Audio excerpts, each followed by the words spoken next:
ఇవాళ chat GPT AI మన జీవితంలోకి వచ్చింది కదా. కానీ ఈ రెవల్యూషన్ ఒక ప్రశ్నతో మొదలైందన్న విషయం మీలో ఎంతమంది తెలుసు? 1950లో అలాన్ ట్యూరింగ్ అనే వ్యక్తి ఆలోచించాడు, మిషన్స్ మనుషుల్లో ఆలోచిస్తే ఎలా ఉంటుందని. అదే ఆర్టిఫిషియల్ ఇంటెలిజెన్స్ కి మొదటి అడుగు.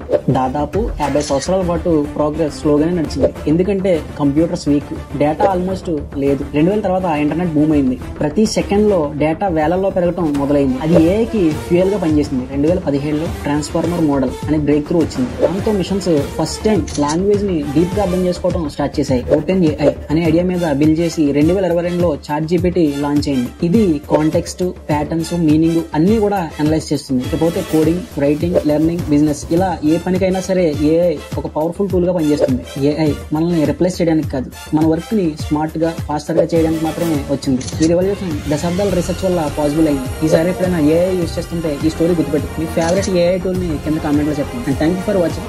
జై హింద్.